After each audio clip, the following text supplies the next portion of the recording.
खैर, अच्छा अब एक काम करते हैं, अब हमारे साथ ईडलवाइज एएमसी के सीईओ इक्विटीज त्रिदीप भट्टाचार्य जुड़ गए हैं। उनसे पूछ लेते हैं मार्केट इस समय क्यों इतना परेशान है। त्रिदीप जी, गुड मॉर्निंग। इंडेक्स भले नमस्कार। पेन ना दिखा रहा हो, लेकिन ब्रॉडर मार्केट में तो पेन है। पिछले एक महीने में काफ़ी पेन है, और निफ्टी नेक्स्ट 50 जूनियर मतलब मिड कैप, इनमें सब में काफ़ी पेन है, और निफ्टी भी ऊपरी लेवल से काफ़ी हल्का हुआ है। आपका क्या व्यू है, क्या परेशान कर रहा है मार्केट को? तो मेरे हिसाब से ये हम कुछ दिनों से कह रहे हैं कि ये साल का जो थीम है वो है रिसेशन बिफोर रिबाउंड। हमारे हिसाब से उसका कारण ये है कि पिछले 6 महीने में ऑलमोस्ट ग्लोबली 400 से 450 basis point cost of capital up हुआ है। This is driven by interest rate increase जो ग्लोबली हुआ है, अलग अलग जगह पे अलग तरीके से। अब इसका जो ट्रांसमिशन मैकेनिज्म होता है वो जनरली इनको 6 से 9 महीने लगते हैं इकोनॉमिक ग्रोथ रेट्स में इंपैक्ट करने में, जो कि अभी से शुरू होके शायद मिडिल ऑफ द ईयर या पहले 6-9 महीने साल के इंपैक्ट करें। इसका दारोमदार हमको थोड़ा सा ये रीसेंट रिजल्ट सीजन में देखने को मिला, और मेरे हिसाब से अगले रिजल्ट सीजन में शायद थोड़ा और देखने को मिला। सो ये जो एक फंडामेंटल सॉफ्ट पैच कह लीजिए या फिर थोड़ा बहुत सॉफ्टनेस ऑफ ग्रोथ रेट्स है, ये मार्केट को थोड़ा बॉदर कर रही है कि ये कितने हद तक नेगेटिव हो सकता है। एक वो, दूसरा, साल के शुरुआत के बनिस्बत अभी लोगों को लगता है कि जो इन्फ्लेशन का डेटा आया है वो इतनी आसानी से कूल ऑफ नहीं कर रहा है जितना कि करना चाहिए था। इसका मतलब ये कि रेट्स ऊपर जाने के आसार ज्यादा हैं जो एक्सपेक्टेशन था 6 महीने और 2-3 महीने पहले उसके बनिस्बत। तो इन दो चीजों को ध्यान में रखते हुए मार्केट की थोड़ी चिंता ये है कि अगर रेट्स बढ़े और अर्निंग्स में थोड़ा बहुत सॉफ्ट पैच देखने लगे globally, not just in India, तो उसका इम्पैक्ट नेगेटिव हो सकता है। इसलिए थोड़ा मार्केट वरिड है। अच्छा त्रिदीप जी, आज यकीन मानिए जब मैं सुबह न्यूज़पेपर पढ़ रहा था, एक चीज़ मेरे को शायद एक इमर्जिंग रिस्क और नज़र आ रहा है, या फिर जो शायद बन सकती है। यूरोप जो कि पहले ही अगर आप देखें कमोडिटी क्राइसिस से जूझ रहा था, और वहाँ इन्फ्लेशन काफ़ी हाई थे। यूरोप में वाटर रिजर्व्स एम्प्टी हैं ऑलमोस्ट। फ्रांस, इटली, बहुत बुरी परिस्थिति है यहाँ पर। आपका टेक इस पॉइंट ऑफ व्यू से, अमूमन अगर आप देखें मार्च तक आते आते शायद हम एग्री स्टॉक्स को, एफएमसीजी को चेज करने लगते हैं। क्या ये एक इमर्जिंग इशू होगा अगले 1-2 महीने में, और जिस प्रकार की हीट वेव चल रही है उसको देखते हुए? इसका मैं आपको एक लीड इंडिकेटर ये दूंगा कि अगर आप एल नीनो के प्रोग्रेस को स्टडी करें तो आपको मालूम पड़ेगा कि ये थोड़ा सा डिस्टर्बिंग तरफ जा रहा है। अभी बहुत जल्दी है, इसमें कंक्लूड अभी नहीं कर सकते।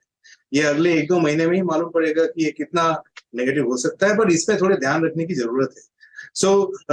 अगर अगर मान लीजिए थोड़ा गर्मी ज्यादा हो, वाटर रिजर्व्स कम हो, और उसके बाद अगर रेनफॉल कम आए, तो हमारी जो पोटेंट रूरल रिकवरी की थीम है उसको शायद थोड़ा बहुत समय लगे होने में। ये सब मार्केट की चिंताएं हैं जो, बट मैं आपको ये भी बताना चाहूंगा कि ये सारे नियर टर्म चिंताएं। इसमें अगर हम उलझ के रह जाएंगे तो शायद बिग पिक्चर मिस कर जाएंगे। और बिग पिक्चर तो ये है कि पिछले 10-15 साल के कंपैरिजन में जो कैपेक्स हो रहा है, होने की उम्मीद है अगले 12 से 18 से 24 महीने में, और अगर स्टेबल गवर्नमेंट आ गई तो उसके अगले 2 साल में, वो इतना कैपेक्स हमने पिछले 10-15 साल में कभी नहीं देखा। और अगर ऐसा हुआ तो certain segment of listed market and manufacturing as a sector को काफी बढ़ावा मिलेगा, और उसके जो चुनिंदे शेयर्स हैं वो शायद थोड़ा और बेहतर करें। ये जो एक थीम है, साथ में पिछले 10-15 साल के हिसाब से रियल एस्टेट सेक्टर, उसमें जो क्या बोलते हैं, रेरा आने के बाद से जो एक कंसोलिडेशन हुआ, काफी नेगेटिविटी देखने को मिला, वो धीरे धीरे कम हो रहा है क्योंकि रेसिडेंट इन्वेंट्री नहीं है सिस्टम में। वो एक मीडियम टर्म पॉजिटिव है। और तीसरा, ये जो इंडिजिनाइजेशन ऑफ डिफेंस है, और जो कुछ पीएलआई स्कीम्स, जो गवर्नमेंट रिलेटेड स्कीम्स है, इनको ये जो मीडियम टर्म ट्रेंड्स है ना, ये इंडिया के केस में बहुत स्ट्रांग है। तो ये छोटे मोटे नीचे पहले आगे जो 3-6 महीने में जो आपको नेगेटिविटी देखने को मिलेगा, इसको यूज करना चाहिए as an opportunity to play some of the long term themes, ऐसा मेरा मानना है। ओके, आपने मैन्युफैक्चरिंग पे बात करी यहाँ पे त्रिदीप जी। अच्छा, एक और चीज़, मोर और लेस अगर आप मैं इस प्राइस को रीड करूँ ना त्रिदीप जी, तो ये लग रहा है कि वर्ष 2023 एक बाइंग का, अगर आप देखें, मतलब एक्यूमुलेट करने का साल है। इस साल आप रुकिए, रिवॉर्ड अगले साल शायद आपको मिले। आपने अभी बात की कैपेक्स की, रेलवे इंफ्रास्ट्रक्चर जितना जोर दिया गया है उस पर पूछिए मत। रोड को लेकर आप देखें आवंटन लगभग 2.71 ट्रिलियन रहा है इस बार। आप इंफ्रास्ट्रक्चर और साथ ही साथ कंस्ट्रक्शन कंपनियों को कैसे रीड कर रहे हैं इस वक्त, और क्या वहां पर भी थोड़ा सा कमिटमेंट बढ़ाना चाहिए इस वक्त? मेरे हिसाब से ये इंडस्ट्रियल रिलेटेड सेक्टर्स में कहूंगा, जिसमें इंफ्रा, कंस्ट्रक्शन, कैपिटल गुड्स ये सारे आ जाते हैं।